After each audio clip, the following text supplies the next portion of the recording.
cents is not spelled C-E-N-T-S. Rather, it is spelled S-E-N-S-E. This pun took a while for Bryan to think of, so please give him a warm round of applause. Let's welcome Bryan Munch.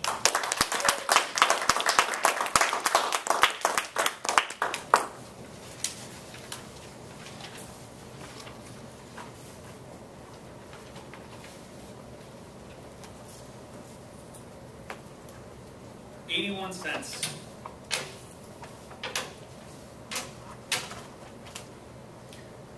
According to a report that was released last year by the U.S. Government Accountability Office, female managers in the U.S. make 81 cents for every dollar that their male counterparts make. Same job, same experience, same skills. And this number isn't really increasing. It's only gone up maybe a cent or two over the last decade, as long as it's been tracked. Fellow Toastmasters, welcome guests.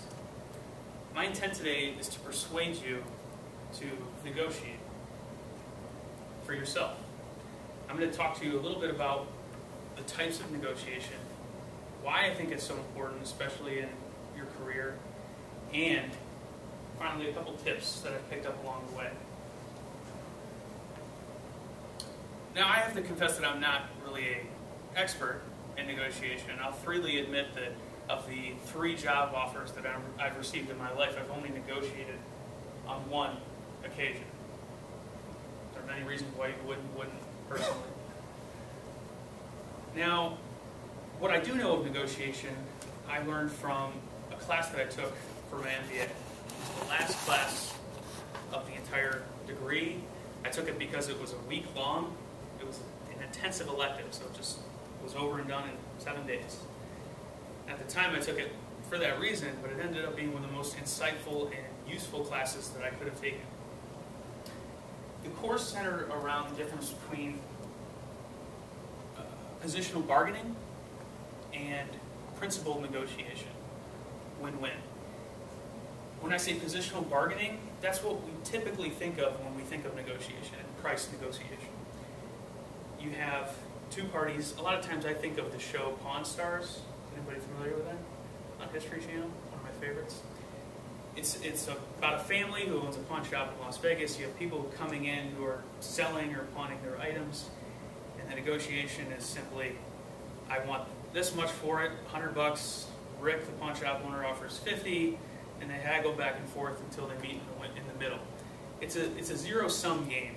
Whatever somebody gives up, the other person gains, and vice versa. The difference with principled negotiation is that it focuses more on long-term interests. Just like with friendships, we all know that the best relationships are based on trust and on long-term outlook. The same is true for negotiation. Now, on the last day of class, we talked about salary negotiation. Everybody loves thinking about that, or I'm assuming everybody here does.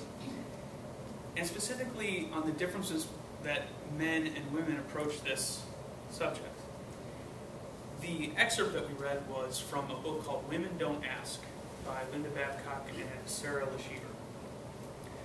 And these are 2 Carnegie Mellon professors who conducted a study in 2003, and they polled exiting graduate students who were leaving Carnegie Mellon and were interviewing for their first jobs in the workforce. And what they found throughout the survey was that 57% of males, a little over half, negotiated their starting salary. Conversely, only 7% of females did the same. Now, there's a lot of reasons, a lot of psychological or human nature type reasons for this difference. One is simply that, in general, men view negotiation differently than women. If you ask a man the last time he's negotiated, he'll tell you about perhaps a conversation he had with his wife or partner a few days ago, something that you wouldn't necessarily think of as a negotiation, but they view it that way. Whereas a woman thinks of a negotiation as a strictly business type conversation, like buying a car, for example. So men are more apt to engage in negotiation. But that's not to say that women are bad negotiators. Women, in general, are better when they're negotiating for a third party. They're better collaborators, and they're thinking about, for example, when they're negotiating on behalf of their company. Now, the really astounding thing that these two authors, Linda Babcock and Sarah Leshever, point out is that by not negotiating starting salary, a woman is leaving at least $1 million in lifetime earning value on the table.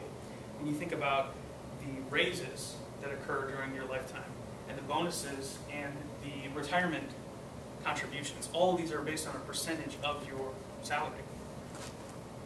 So that being said, I have a few tips, I'll call them, that can help us all out. They're all pretty obvious, but I think they're important and worth repeating. First is simply to know your market value. There are many ways to do this. My personal favorites are Indeed.com. It's a relatively new salary aggregator and job search tool, Indeed.com. And then the other more repeatable source is the Bureau of Labor Statistics, which are actually based on census data, and they'll show you your market range for your profession based on your region, your state, and a bunch of other factors.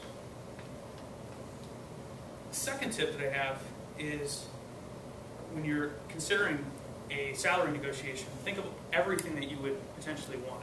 There are many other, and this is where principled negotiation comes into play. There are ways that you can think about what's important to your employer and what things they may be able to offer you easier than a salary increase. For instance, I've heard at American Greetings, I have no idea how true this is, but it may be easier to give a merit increase than it would be for a promotion. Or it may be easier to give vacation than it would be for flexible hours or commuting from home. So all those types of considerations come into play. The final tip is just simply to practice. This negotiation course was fantastic in that we went through mock negotiations every single day. And just the idea of role-playing and carrying out the scenario is extremely valuable in understanding how you would approach it. So fellow Toastmasters, welcome guests, I hope I've persuaded you to use negotiation for your own good. What I come back to is simply that your greatest asset in life is not your car, it's not your house, even though these are high value items, it's you yourself and your lifetime earning potential.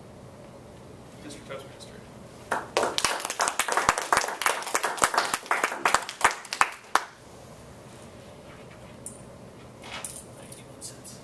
$0.91.